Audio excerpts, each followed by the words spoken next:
Metrix on the mic, connecting the dots in life sciences. Welcome to Metrix on the Mic, podcast brought to you by Metrix, your partner in healthcare marketing and training solutions. On Metrix on the Mic, we'll be connecting the dots between brand strategy all the way through to field execution. We'll bring you insights from industry thought leaders, share case studies of successful training initiatives, and explore the latest trends in healthcare training and marketing. So join us as we delve into the complex world of healthcare training and help you deliver more with ease. My name is Natasha. I'm a senior manager of client experience at Metrix, and my role is to work with our new and existing clients and connect them to our solutions in marketing and learning. And my name is Zoya. I'm a manager of medical writing and learning design. My role is to create engaging and out-of-the-box training experiences that help learners perform their roles successfully and to measure the impact of training. So today, Zoya and I will be discussing how we here at Metrix bring concepts in marketing into how we approach our training design. And I will say it's really interesting to see how these two pretty different fields have a lot of similarities and how there's really this opportunity to bring tactics from one to the other. Exactly. And we'll start by discussing how strategies commonly used in marketing campaigns can be leveraged in training solutions. Yep, exactly. So for starters, both marketing campaigns and learning design approaches typically always begin with a target audience analysis. Absolutely. And we do this through something called audience segmentation. What this means is that each group has different needs and preferences, so tailoring your training content to resonate with them is key. Yep.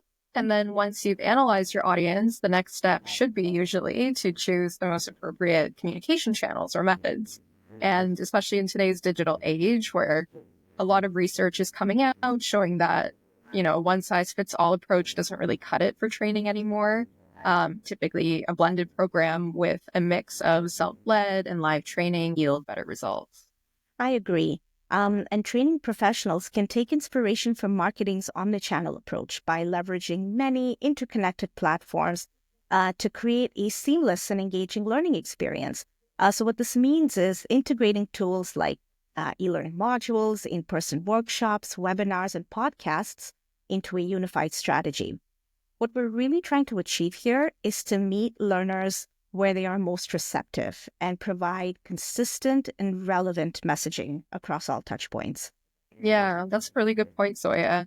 And it makes me think of one of our projects where we used an omnichannel strategy by aligning training's content and messaging across different channels and different platforms. So, for example, we used email campaigns just to create that initial awareness for learners and kind of get their buy-in. We had podcasts, which were kind of like the hero content that delivered the actual foundational concepts. And then we had interactive workshops to give them a chance for discussion, share back, reflection on what they learned, and so on. Exactly. And this approach ensured that learners could access the training in a format that suited their preferences, while reinforcing key concepts through multiple channels.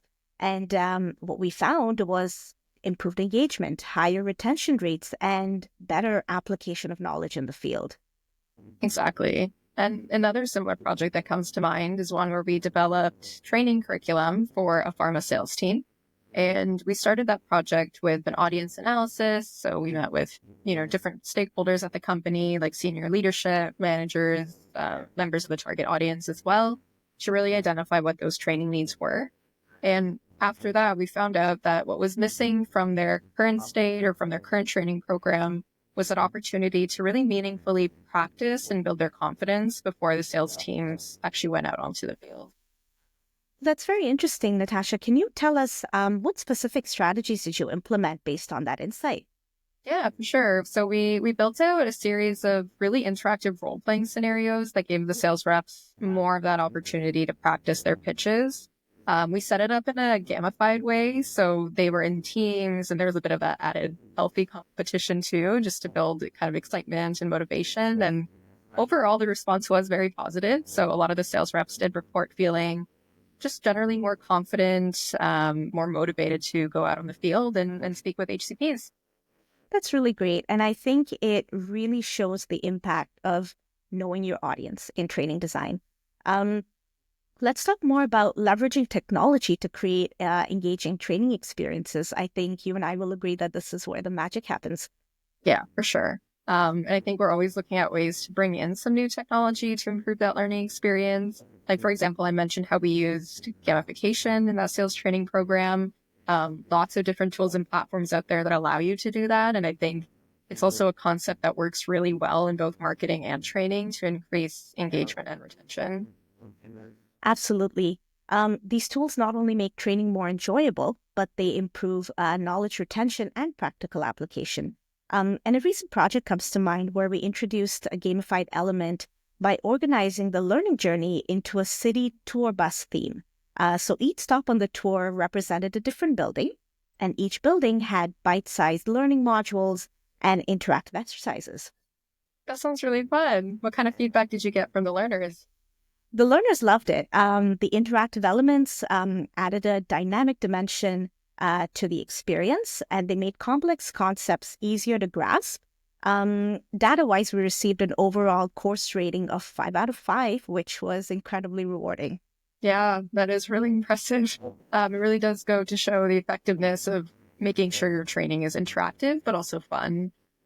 Right. And speaking of effectiveness, when training and marketing teams work together, we can draw some interesting parallels between the customer journey in marketing and the learner journey in training design.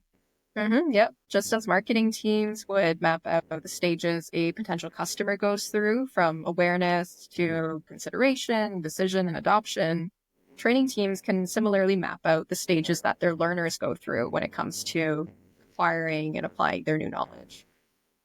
Exactly. In marketing, gaining and retaining customers and fostering loyalty involves continued engagement and customer satisfaction. Similarly, ensuring that learners retain and apply knowledge also involves continued engagement through reinforcement, as well as opportunities for continuous training and application. Thanks for sharing, Zoya. I feel like we've only scratched the surface here, but it really goes to show there's so much that we can bring from marketing concepts and apply it to our learning design. Absolutely agree. Thanks everyone for joining us. If you found this discussion helpful, don't forget to like, share, and subscribe, and we will see you all next time.